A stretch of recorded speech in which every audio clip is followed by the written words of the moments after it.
पतितन को हरि नाम, उचरत ही मुंह कुचरत कलि को, खोज न राखत श्याम, नियंता पतितन को हरि नाम। यदि श्वास श्वास, दो बातें भी पीछे बहुत ध्यान से सुनना। मन की बात नहीं माननी, इतनी सामर्थ्य आपको कहां से मिलेगी? बोले श्वास श्वास नाम जप करना होगा, इसी से विजय होगी। मन की बात नहीं माननी, वो हर समय विषय पेश करता रहता है। जैसे आप किसी होटल में बैठे हो तो पर्चा दे देते ना, आप बोलिए इसमें से क्या चाहिए, ऐसे हर समय पेश करता रहता है। पूरे त्रिभुवन में इसी का शासन चलता है, मन का। क्या चाहिए? आपने अगर किसी में भी दस्तखत कर दिए, शास्त्र विरुद्ध आचरण है, तो गिरा देगा आपको। बहुत होश में, बहुत होश में। वो होश तब माना जाएगा जब हर श्वास आपका नाम चल रहा है। जो ही नाम आपकी जिह्वा में हर श्वास चलेगा तो मुंह कुचरत कलि को, ये जो कलि अभद्र वर्णत सहस, ये कामादिक दोष, इन सबके मुंह को कुचरता है हरि नाम। इसलिए और साधनों में प्रीति हो जाएगी, नाम जपने में नहीं होगी। और नाम जपने में हो गई तो आप जीत जाएंगे, जीत जाएंगे। हरस हरि नाम जपत जय। नाम आनंद प्रदान करते हुए आपको बचाता रहेगा, मन की चाल दिखाता रहेगा, उससे कैसे बचना ये युक्ति बताता रहेगा। खोज न राखत श्याम, फिर श्याम सुंदर की खोज नहीं करनी पड़ेगी। नाम चल रहा है ना, यही अब तुम धोखे में नहीं डाल सकते। किसी सूझ वाली आंख ने पहचान की, कण कण में झांकी भगवान की, मेरा प्रीतम सब रूपों में है। ये नाम आपको अनुभव कराएगा। नाम जप नहीं है तो कुछ नहीं होने वाला। बातें बनाने से माया का पर्दा नहीं हट जाएगा। बहुत विचित्र है, बहुत विचित्र। अच्छे अच्छे त्राहिमाम बोल देते हैं इस मन के आगे। हिमालय को उठा लेना सहज है, लेकिन मन को अधीन करना सहज नहीं है। नाम भगवान में इतनी सामर्थ्य है, वो तुम्हें सामर्थ्य देंगे कि तुम मन को अधीन कर सकते हो। कर तुम अकर तुम अन्यथा कर तुम, सर्व सामर्थ्यशाली भगवान को अधीन करने वाला नाम है नाम। ये ऐसा नाम है, इसे कोई भी चुरा नहीं सकता। चोर मध्य या मित्र, ब्रह्म गुरु दारा सुत आराम। चोरों के बीच में भी हो तो चुरा नहीं सकता नाम को। कोई मित्र हो तो हिस्सेदारी इसमें नहीं कर सकता। ब्रह्म स्वरूप होते हुए भी तुम जो दुख में डूब रहे हो, उसका कारण है कि नाम नहीं। गुरुदेव कृपा करके तुम्हें नाम दिए हैं, नाम जप में तुम्हारी प्रीति नहीं, इसलिए दुर्दशा है। मूर्तिमान ब्रह्म, मूर्तिमान गुरुदेव कृपा समुद्र है, पर अगर नाम जप नहीं है तो आप सुख का अनुभव नहीं करेंगे। तो नाम ऐसी वस्तु है कि जो चाहे चोरों के बीच, ये चोर ही है काम क्रोध लोभ मोह मद मत्सर, और चाहे मित्र के बीच में हो, ये नाम आपको सुरक्षित रखेगा। कोई भी आपको मित्रता के द्वारा नहीं फंसा सकता, ना कोई ठगी कर सकता है इस नाम की। ये ब्रह्म स्वरूप है, ये गुरु स्वरूप है। और जैसे गृहस्थी में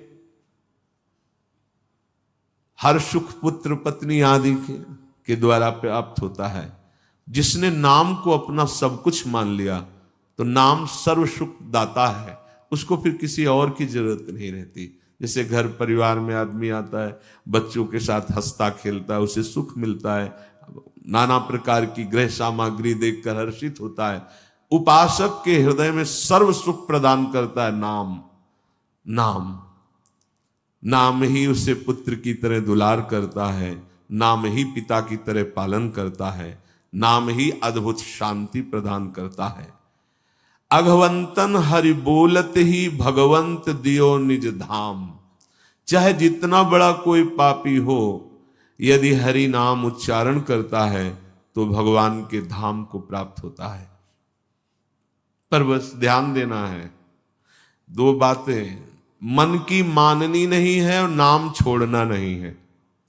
अगर नाम जप कर रहे हो, ये अनुभव की बात कह रहा हूं, इसलिए कोई प्रश्न की गुंजाइश नहीं।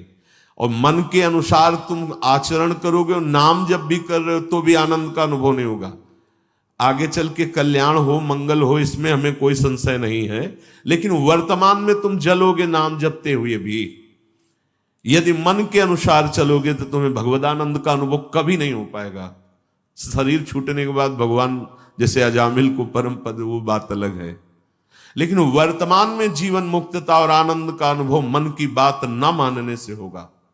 ये जो मन हमें गलत सलाह दे रहा है, ये जो मन हमें भोगों में फंसा रहा है, आप चाहे जितना प्रयास करें, ये आनंद का अनुभव नहीं होने देगा। छाती की बात कहते हैं, किसी के पढ़े लिखे समझाने की बात नहीं, यहां की बात। अगर विषय सेवन मन के अनुसार हो रहा है तो साधन होने पर भी भगवदानंद का अनुभव नहीं होगा, नाम जपने पर भी भगवदानंद का अनुभव नहीं होगा। ये रोकना होगा। धर्म विरुद्ध आचरण के लिए मन जो हमें सलाह देता है, नहीं मानना होगा। हरिपद पंकज छत्र छाह बिन मिटे न दुख रवि घाम, नियंता पतितन को हरि नाम। हरि के चरणारविंद का आश्रय, मुख में नाम, मनमानी आचरण पर शासन, फिर ये संसार की धूप उसको लगती नहीं है। फिर दैहिक दैविक भौतिक कोई भी ताप उसे स्पर्श नहीं करता है। जो हमें आनंद अनुभूति स्थिति प्राप्त होनी चाहिए, वो स्थिति नहीं है। बिना स्थिति के बातों से माया पर विजय प्राप्त नहीं की जा सकती। इसलिए नाम जिह्वा से और बुद्धि एकदम सावधान होकर मन की हर चेष्टा पर निरीक्षण। मंगलमय भगवान ऐसा विधान बनाएंगे कि आप सर्वदा सुखी और प्रसन्न रहेंगे यदि आप ऐसे चलेंगे। भगवान हमारे विचारों को देखते रहते हैं। ध्यान से सुनना, तुम जो विचार अंदर कर रहे हो वो भगवान देख रहे हैं। जब भगवान देखते हैं कि इसकी आशा का विषय संसार है, मैं नहीं हूं, तो अब बाहरी हमारी क्रियाएं भक्ति की हो रही हैं, आशा संसार की है, तो भगवदानंद का अनुभव नहीं हो रहा है, हाथ में विफलता लगती है। बिल्कुल अक्षरशः ऐसा ही है। बहुत गुस्सा लगती है मन पर, बहुत गुस्सा कभी कभी लगती है कि ये साधकों को नष्ट करने के लिए हर समय जाल बुनता रहता है। जैसे मकड़ी जाल बुनती है, ऐसे ही बुनता रहता है जाल, और ये खुद जलता है, खुद परेशान होता है, खुद बंधन युक्त होता है। यही बड़ा विचित्र खेल इस मन का, बड़ा विचित्र। महीना 2 महीना हो तो लड़ ले, पूरे जीवन लड़ना, तभी परम पद प्राप्त होता है। पूरे जीवन जरा सी चूक होती फंसा देता है, निराश कर देता है, उदास कर देता है। भगवान तुम्हारे अंदर के विचार को देखते हैं। तुम्हारे विचार में यदि आंतरिक संसार के सुखों की आशा है तो वो आपके अंदर हैं, अनुभव में नहीं आएंगे। देख लो, जो लोग कहते हैं ना कि इतने वर्ष हो गए हमें नाम जप करते, उसका भाव समझो। अंदर के विचार भगवान तुम्हारे देखते रहते हैं। तुम्हारी आशा यदि संसार के भोग हैं तो सामने नहीं आएंगे, यही हृदय में बैठे हैं। उत्तम भाव प्राप्त करने के लिए तुम्हें अपने मन से संसार के विचार हटाने होंगे। ये जो भगवत चर्चा है, भगवान की लीला कथा है, इसमें इतनी सामर्थ्य कि आपके विचारों का परिवर्तन हो जाएगा।